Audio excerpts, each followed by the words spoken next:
I come from an era where I never got paid to go sailing. You know, we were happy to get a T-shirt and a dinner and maybe a hotel room. I mean, I grew up staying on boats at Big Boat Series, and you just do whatever you can. And those days were kind of gone. I mean, I'm happy for it. I get paid to go sailing now, but I also have an appreciation for what it's like to be an amateur or not get paid to go sailing. And they're the lifeblood of the sport. You know, that's how the sport's going to carry on, is amateur people, not us pros.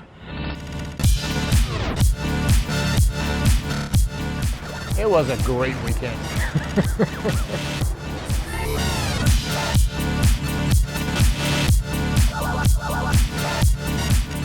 Our boat was particularly strong downwind in this regatta, and so that was a strength of ours, and maybe not quite as strong upwind, so we knew we had to hang tough on the upwind legs and attack on the runs, and it just meant sometimes boats passed us. It's frustrating, but we had to accept that, and I guess they had to accept that we were going to pass them on the runs. It's been quite a reversal of fortunes for us since San Diego. You know, we've now won 2 major regattas in a row.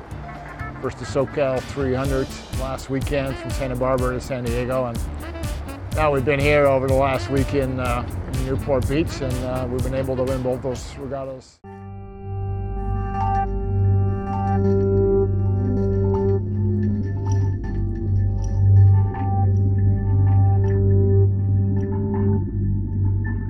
Where the vang goes in through the deck, I feel it's having looked back at it now, it's done improperly. Where it's not. It should be part of the mast, and it's not. It's part of the partners, and the partners just can't take that load.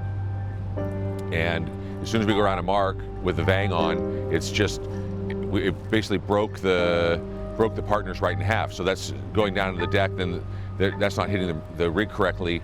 So worry about point loading the rig and breaking it. So we did a quick fix on Thursday night, and thought that was going to be good enough. And then yesterday we went around the top mark the second time. Bam! The thing broke, and it falls into the boat, and we have to drop out. We went through a complete reboot of the program. You know, you've seen we have a new tactician program manager on the boat, Mr. Brady, standing right behind you. And we're pretty much revisiting everything. You know, our sail configurations, our crew setup, how we do everything. There's just a different level of energy and intensity and organization, focus, and just a pure aggressiveness in us attacking the race course. Just circumstances led us to have to do quite a few swaps. We have about four different people, and probably a position change of 5 different jobs of the 4 different people, because we're moving people around. And it's hard on these boats. They're not easy to sail. The mix of amateurs and pros makes it maybe a little bit more difficult too. You know, these boats guys sail in the Super Series, they sail every position is getting paid, where we have to mix in amateurs, and it just takes time. It's just not a boat you can just jump into. I sailed with Manouch through the first, with the Rio team through the first regatta, and helped them get the boat together and get the boat optimised and sailing.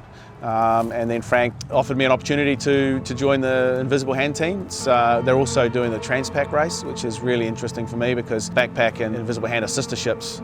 So it's going to be a match race, 3,000-mile match race to Hawaii, which is really cool. Really looking forward to that. And that's a unique challenge.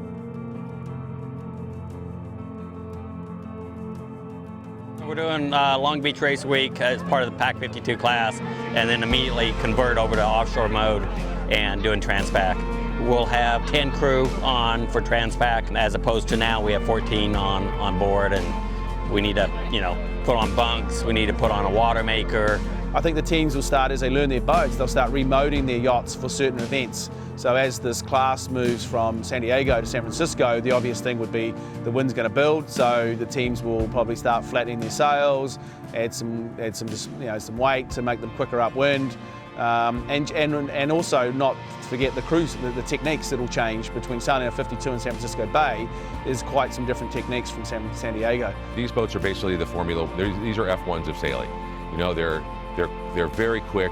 You always have to stay on top of your game. You're always tweaking these boats. They're very fast. They're hard to keep going 100% all the time.